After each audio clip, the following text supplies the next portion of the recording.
2009년 MBC에서 한글날 특집으로 흥미로운 실험 하나를 진행했습니다. 갓 지은 쌀밥을 안이 잘 보이는 유리병에다가 담아놓고요, 한쪽에는 좋은 말을 해주고 한쪽에는 나쁜 말을 해줬습니다.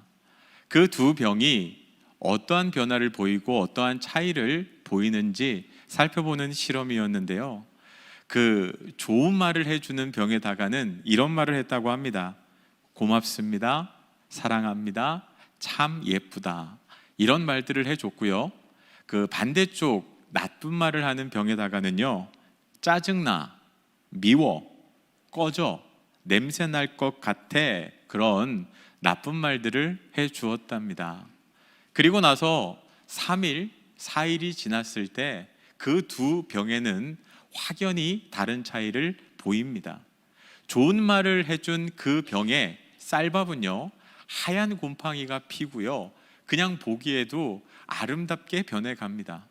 그런데 나쁜 말을 했던 병의 그 쌀에는요, 검은 곰팡이가 앉기 시작하고 보기 안 좋을 뿐만 아니라 악취가 풍겨나기 시작합니다. 그냥 말만 다르게 해줬을 뿐인데 그 말이 얼마나 큰 영향을 끼치고 강력한 힘을 가지고 있는지 그 간단한 실험을 통해서도 우리는 살펴볼 수 있었습니다. 성경에서도 이와 같이 말이 얼마나 중요하고 얼마나 큰 힘을 가지고 있는지 계속해서 우리에게 이야기하고 있습니다. 오늘 읽은 야고보서 3장 4절 말씀을 보면 말에 대해서 이렇게 이야기합니다. 또 배를 보라, 그렇게 크고 광풍에 밀려가는 것들을 지극히 작은 키로서 사공의 뜻대로 운행하나니. 여러분, 엄청나게 큰 배가 있다고 생각해 보십시오. 크루즈선일 수도 있고 기름을 가득 실는 유조선일 수도 있습니다. 그런데 그 배의 방향을 누가 결정하는가? 작은 키가 결정하더라는 거예요. 그 키의 움직임에 따라서 배의 방향이 결정되어집니다. 우리 인생도 마찬가지라는 거죠. 우리 사람도 우리 인생의 방향을 누가 결정하는가? 바로 우리의 말이 결정한다는 거예요. 우리의 말이 우리 인생의 방향을 결정하고 우리가 하는 말이 우리의 미래를 결정한다는 겁니다. 아무 생각 없이 내뱉었던 말들, 그것이 우리 인생의 방향을 결정하고 우리의 미래를 결정한다는 것, 그것을 성경에서는 우리에게 이야기하고 있습니다. 정말 그럴까라고 생각하는 분들이 있을지 모르겠지만 말은 우리가 생각하는 것보다 훨씬 더 큰 영향력과 능력이 있습니다. 대표적으로 이스라엘 백성들이 그 가나안 땅에 들어가기 직전에 가데스 바네아라고 하는 곳에서 12명의 정탐꾼을 파견하는 일이 있었습니다. 그 중에 10명은 돌아와서 이렇게 보고합니다. 가나안 땅은 적과 꿀이 흐르는 땅이 맞습니다. 그러나 그 성은 견고하고 그 땅의 거민들은 강합니다. 그들은 마치 거인족과 같아서 우리는 그들에 비하면 메뚜기에 지나지 않습니다. 우리는 절대로 그들을 이길 수 없습니다 라고 10명의 정탐꾼이 보고하죠. 그 이야기를 들었을 때 대부분의 이스라엘 백성들이 모세에게 찾아와서 모세를 원망하고 하나님을 원망합니다. 왜 우리를 이곳으로 끌고 왔냐는 거예요. 왜 우리로 이곳에서 죽임을 당하게 하냐고 그렇게 불평하고 원망합니다. 그때 하나님께서 그 이스라엘 백성들한테 뭐라고 말씀하십니까? 민수기 14장 27절부터 28절까지 말씀을 보면 하나님께서 이스라엘 백성들한테 이렇게 이야기합니다. 나를 원망하는 이 악한 회중에게 내가 어느 때까지 참으랴? 이스라엘 자손이 나를 향하여 원망하는 바 그 원망하는 말을 내가 들었노라. 그들에게 이르기를 여호와의 말씀에 내 삶을 두고 맹세하노라. 너희 말이 내 귀에 들린 대로 내가 너희에게 행하리니. 여러분, 우리가 하는 말을 하나님께서 다 듣고 계신다는 거예요. 여러분, 우리가 무심코 던지는 말들, 가끔가다 죽겠다는 말도 하고 힘들다라는 말도 하고 못 살겠다라는 말도 하는데 그 말조차도 하나님께서 다 듣고 계신다는 거예요. 그리고 어떻게 하신다고요? 네 말이 내 귀에 들린 그대로 행할 것이다 라고 말씀하고 계세요. 이스라엘 백성들이 우리는 그들을 절대로 이길 수 없습니다, 우리는 그 땅에 들어가지 못할 겁니다 라고 이야기했는데 하나님께서는 그대로 이루겠다고 말씀하시는 거예요. 그래서 여호수아와 갈렙을 제외하고 20살이 넘은 성인 가운데 그 누구도 가나안 땅에 들어가지 못하고 광야에서 죽임을 당하더라는 거예요. 하나님께서 다 듣고 계시고 그대로 내가 행하겠다라고 우리에게 말씀하세요. 여러분, 우리가 무슨 말을 하고 삽니까? 혹시 우리 입에서 잘 안 될 것 같아, 망한다, 혹은 아플 것 같아, 안 되겠다, 이런 말을 혹시 입에 달고 살지는 않습니까? 그 이야기를 주님이 듣고 계시고요, 우리 삶에 그대로 이루어질 수 있다는 거예요. 그렇다면 반대로요, 잘 될 것이다, 하나님께서 승리 있게 하실 것이다, 감사한 일들이 생길 것이다, 기쁜 일들이 생길 거다, 우리가 만일 그렇게 고백하는 순간 하나님도 그 이야기를 듣고 아마 하나님께서 마음이 좋으실 거예요. 그리고 없던 일도 우리 가운데 시작하게 하신다는 사실을 우리가 기억해야 합니다. 하나님께서 우리를 만드실 때 그 말에 능력이 있게 만드셨어요. 말을 할 때 그 파장이, 그것이 영향력이 되어지고 그것이 결과를 바꾸는 상황까지 이르게 된다는 겁니다. 때문에 우리는 말을 할 때 늘 조심해야 합니다. 그 말이 얼마나 중요한지를 우리가 깨닫고 말 한마디 한마디 신중하고 조심해서 할 필요가 있다는 거예요. 오늘 읽었던 야고보서 3장 1절부터 2절까지의 말씀에서 그 말을 조심해야 함을 우리에게 다시 한번 설명하고 있습니다. 야고보서 3장 1절부터 2절입니다. 내 형제들아, 너희는 선생된 우리가 더 큰 심판을 받을 줄 알고 선생이 많이 되지 말라. 우리가 다 실수가 많으니 만일 말에 실수가 없는 자라면 곧 온전한 사람이라 능히 온 몸도 굴레 씌우리라. 여기서 선생이 되지 말라 했는데 선생님이 되지 말라는 의미가 아닙니다. 선생님은 가르치기 위해서 많이 말을 하는 사람이잖아요. 말을 많이 하다 보면 실수할 일이 많이 있다는 거예요. 말의 실수를 많이 할 그 노출이 되니까, 이게 선생이 되지 말라는 것은 되도록이면 말을 많이 하지 말라, 말을 줄이라, 때로는 침묵이 필요하다, 우리에게 그렇게 이야기하고 있는 것입니다. 왜 우리가 말을 줄여야 합니까? 말의 실수가 많기 때문이죠. 여러분, 2절 말씀에 보면 우리가 다 말의 실수가 많으니 만일 말의 실수가 없는 자라면 곧 온전한 사람이라 능히 온몸도 굴레 씌우리라 라고 그렇게 이야기하고 있는데, 아담이 원죄를 저질렀을 때요, 우리의 말도 죄 가운데 경향성을 가지게 되었다는 겁니다. 우리의 언어도 타락했다는 거예요. 그래서 우리가 신경 쓰지 않으면, 조심하지 않으면 우리가 내뱉은 말들이 죄를 범하기 쉽고 그것 때문에 누군가를 상처 주기 쉽고 그 말에 실수할 가능성이 크다는 것을 이야기하고 있는 거예요. 여러분, 우리가 그냥 자연스럽게 행동하면 그냥 선한 일만 하는 게 아니라 죄된 경향성을 나타나게 되어 있어요. 욕심 부리고 미워하고 그런 죄를 자연스럽게 짓거든요. 마치 내리막길에 공을 하나 떨어뜨리면 그 공이 위에서 아래로 떼구르르 굴러가듯이 우리가 그런 죄된 경향성을 가지고 있는데, 우리의 말도 마찬가지라는 거예요. 우리의 언어도 타락했기 때문에 그냥 그 말을 내뱉다 보면 말로 죄를 짓고 말을 실수할 가능성이 크다는 겁니다. 그래서 오늘 본문에는 뭐라고 이야기하냐면요, 우리의 입에 재갈을 물리라고 그렇게 말씀하고 있습니다. 3절 말씀입니다. 우리가 말들의 입에 재갈 물리는 것은 우리에게 순종하게 하려고 그 온몸을 제어하는 것이라. 여러분, 말을 길들일 때 고삐를 잡잖아요. 그 고삐가 어디에 연결되어 있냐면 입의 재갈에 연결되어 있습니다.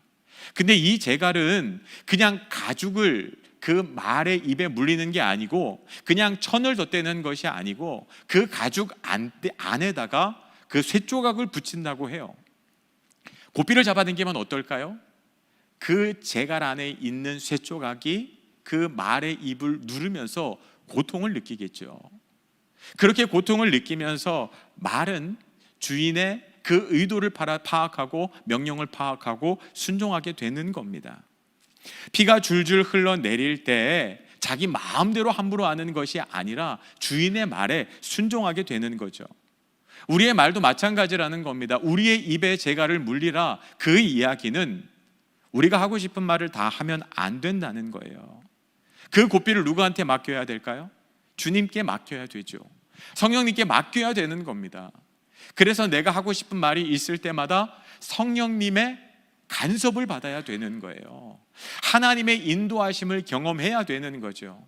하나님이 기뻐하시는 말을 할 수 있도록, 성령님이 기뻐하시는 말을 할 수 있도록 우리의 입에 재갈을 물리라는 겁니다. 시편 141편에서는 이 말씀을 조금 다르게 표현했는데요. 시편 141편 3절입니다. 여호와여 내 입에 파수꾼을 세우시고 내 입술의 문을 지키소서. 시편 기자는 우리의 입에 파수꾼을 두어야 한다라고 이야기합니다. 여러분, 성벽이 그냥 성벽만 있다고 해서 제 기능을 발휘하지 못하지요. 파수꾼이 그것을 지키고 있으면서 적이 오면 경보를 울리고 또 성문을 닫고 또 우리가 그 주민들이 나아가야 할 때는 성문을 열어주고 왕래가 가능하게 해줘야 되죠. 때로는 성을 지키기 위해서 무기를 들어야 할 때도 있는 겁니다. 우리의 입에 파수꾼을 세워야 한다는 거예요. 필요한 말만 할 수 있도록, 불필요한 말, 누군가에게 상처 주는 말, 경건하지 못한 말들이 나가지 못하도록 파수꾼을 세우는 일들이 중요하다는 겁니다. 말이 얼마나 큰 능력이 있고 영향력을 가진다는 사실을 우리가 인식하고 우리의 입에 재갈을 물리고 파수꾼을 세워야 하는데, 그렇다면 어떻게 우리가 하나님이 기뻐하시는 말을 할 수 있을까요? 어떻게 품격 있는 성도의 언어 생활을 할 수 있을까요? 저는 말을 하기 전에 우리가 3가지 정도 질문만 던진다면 품격 있는 신앙생활, 하나님이 기뻐하시는 언어 생활을 할 수 있다고 생각합니다. 첫 번째, 말하기 전에 스스로에게 이렇게 물어보시기를 바랍니다. 지금 하고자 하는 이 말이 꼭 지금 해야 하는 말인가? 여러분, 말에도 때가 있습니다. 타이밍이라는 게 있습니다. 아무리 좋은 말이라고 할지라도 그것이 적절한 때에 이루어지지 않으면 오히려 그것이 분위기를 망치고 누군가에게 피해가 될 수 있습니다. 우리 교회에 만일 문제가 있어요. 그걸 내가 인식하고 있어요. 그 문제가 있다 할지라도 여러분, 이것을 내가 말해야 되겠다 했는데 그게 만일 오늘 음악회 바로 전이에요. 그래서 다들 이제 음악회 가려고 준비하고 있는데 거기에 가서 우리 교회는 이런 문제가 있어. 이거 심각해. 여러분, 그 이야기가 그때 하는 것이 적절할까요? 필요한 말이죠. 하지만 언제 말하느냐에 따라서, 그 때에 따라서 그 말의 가치가 달라질 수 있다는 거예요. 이것이 지금 꼭 해야 하는 말이 아니라면 여러분, 침묵하시는 것이 훨씬 더 좋습니다.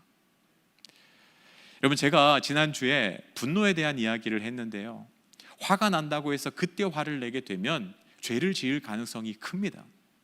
화가 나더라도 그 분노가 가라앉힌 다음에 그 화에 대해서 우리가 다룰 수 있어야 되는 거예요.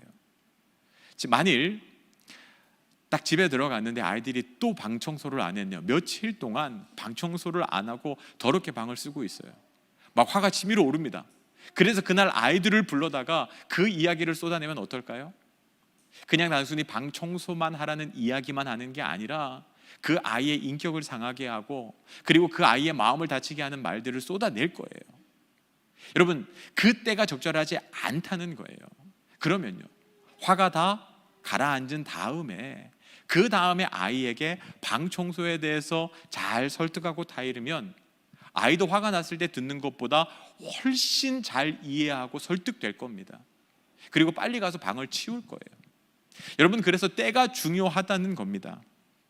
우리는 그 때에 맞는 말을 할 수 있어야 되고, 만일 그것이 지금 꼭 필요한 말이 아니라면 하지 않는 것이 훨씬 좋다는 거예요. 분당 우리 교회 담임하시는 이찬수 목사님이 이 본문을 가지고 설교하다가 이런 이야기를 하시더라고요. 본인도 우연히 읽은 글인데 너무 마음에 와닿았다면서 이렇게 이야기하더라고요. 누군가 대화하다가 자기 입에서 이런 말이 나오면 빨리 대화를 중단하라는 겁니다. 어떤 말이 나오냐? 첫 번째, 기분 나쁘게 생각하지 말고 들어봐. 그 사람이 기분 나쁠 건데 말하지 말라는 거예요. 그때가 때가 아니라는 거예요. 그 기분 나쁘게 생각하지 말고 들어봐. 나한테 이 말이 나오고 있다? 그 말 안 하는 게 좋대요. 두 번째, 이 말은 안 하려고 했는데, 그럼 안 하는 게 낫답니다. 세 번째요, 섭섭하게 생각하지 말고 들어. 섭섭할 말은 하지 않는 게 좋다고 이야기하더라고요. 그것 말고도 또 있는데, 할 말은 해야겠어. 안 하는 게 좋대요. 너한테 충고 한마디 하자면 다 너 잘 되라고 하는 얘기야. 이런 이야기를 만일 내 입에서 하고 있다면 그 말을 할 타이밍이 아닐 가능성이 많다는 거예요. 그 말이 나오는 순간 말을 거두라고 이야기를 합니다. 그래서 말을 아끼는 것이 좋다. 우리가 하는 말의 대부분이 하지 않으면 더 좋은 말이다라는 그런 이야기를 하는 겁니다. 이것이 지금 적절한 말인가, 지금 해야 할 말인가를 물어보라는 거예요. 두 번째는요, 이것이 내가 하려는 말이 살리는 말인가, 그 질문을 하라는 겁니다. 여러분, 우리가 하는 말 중에 누군가를 죽이는 말들이 참 많습니다. 누군가를 상처내는 말이 많습니다. 누군가의 기분을 상하게 하는 말들이 많아요. 여러분, 그 죽이는 말을 하지 말라는 거예요. 나 스스로에게 물어보시기 바랍니다. 지금 내가 하는 이 말이 이 사람을 살리는 말인가? 살리는 말이면 하되 죽이는 말이면 하지 말라는 거예요. 제가 군대를 제대하고 신학교에 복학을 했을 때, 그때 학교에서 처음으로 학기가 시작할 때 영성 수련회라는 걸 했습니다. 학교 선배님 가운데 훌륭하게 목회하시는 분들을 모셔서 이렇게 3일 동안 말씀을 듣고 기도하는 시간을 갖는 거였는데, 그 첫 번째 강사로 왔던 분이 이제 선한 목자교회 담임하셨다가 은퇴하셨던 유기성 목사님이었습니다. 그때 아마 40대 후반, 제 나이쯤 되셨던 것 같아요. 그분이 아침, 점심, 저녁으로 3일 동안 계속 말씀을 전해주시는데, 제가 그 집회에서 정말 많은 은혜를 받고 도전을 받았습니다. 말씀도 좋지만 그분의 메시지에서 제가 충격받은 게 뭐냐 하면요, 1시간이 넘는, 그리고 9번이 넘는 집회 가운데 정말 그분의 설교에 등장하는 모든 사람 한 사람 한 사람을 귀하게 여기시는 거예요. 함부로 이야기하지 않는 거예요. 혹시라도 그분이 상처받거나 그분을 조금 평가절하한다거나 그런 말이 하나도 없는 거예요. 한 사람 한 사람을 소중히 여기고 그 사람을 다 존중하면서 설교를 하시는데, 그냥 제가 그렇게 존중받고 있다는 느낌이 들었고 제가 사랑받고 있다는 느낌이 들었어요. 그 전에 어릴 때 교회 부흥 강사님이 오시면 뭐 누구는 신앙생활을 이렇게밖에 못한다더라, 혹은 뭐 이런 사람도 있다더라, 그러면서 막 농담도 하고 그것 때문에 웃기도 하고 그렇게 말씀을 들었던 기억이 있는데, 누구도 우습게 여기지 않고 누구도 함부로 대하지 않고 한 사람 한 사람 존중하면서 그렇게 말씀을 전하시는데, 그래, 저렇게 말씀을 전해야지, 목회자가 저래야지, 한 사람 한 사람 저렇게 소중하게 대해야지, 그런 도전이 오면서 저도 저런 목회자, 저런 설교자가 되고 싶다라는 생각을 했던 적이 있습니다. 여러분, 유기성 목사님이 정말 성인 군자처럼 흠이 없는 분은 아니겠죠. 그분에게도 아마 약점은 있을 겁니다. 그럼에도 불구하고 한 사람 한 사람을 소중하게 여기기 위해서, 존중하기 위해서 최선을 다하는 그 모습이 우리들이 배워야 하는 모습이라는 생각이 들었습니다. 여러분, 만일 내가 하는 말이 누군가를 아프게 하고 누군가를 상처 주고 누군가를 죽이는 말이라면 하지 마시기를 바랍니다. 대신 그 말을 살리는 말로 바꾸시기를 원합니다. 여러분, 우리는 소망을 주는 사람이 되어야 하고 우리는 살리는 사람, 생명을 주는 사람이 되어야 해요. 누군가가 자신의 문제 때문에 죽겠다, 힘들다, 소망이 없다라고 이야기할 때 그치요, 내가 봐도 소망이 없는 것 같아요. 절망적인 상황이에요. 거기다 대고 야 진짜 답이 없다, 이건 진짜 죽으라는 말이네. 여러분, 그건 진짜 죽으라는 말이에요. 근데 그 속에서 우리는 어떻게 고백할 수 있어요? 그래도 하나님이 계시잖아. 하나님은 그 문제보다 더 크신 분이잖아. 물론 그 문제가 어렵지만 하나님께서는 그 문제도 분명히 해결해 주실 거야. 우리 소망을 갖자. 같이 기도하자. 여러분, 똑같은 상황에서 죽이는 말도 할 수 있지만 그 말을 살리는 말로 바꿀 수 있는 게 우리 그리스도인이에요. 그래서 만일 내 입에서 누군가를 조금이라도 다치게 하고 누군가를 상하는 말이 튀어나오게 한다면 여러분, 하지 마시기 바랍니다. 그리고 그 자리에서 그 죽이는 말을 살리는 말로 바꿀 수 있는 저 여러분 되시기를 원합니다. 마지막 세 번째요, 내가 말을 할 때 나 스스로에게 이런 질문을 하시기를 바랍니다. 내가 하는 말이 부드러운 말인가? 내가 하는 말이 유순한 말인가를 점검하시기를 바랍니다. 이 유순이라고 하는 단어가 어디에 쓰이냐 하면요, 잠언 15장 1절에 나옵니다. 같이 한번 읽어보도록 하겠습니다. 잠언 15장 1절입니다. 시작. 유순한 대답은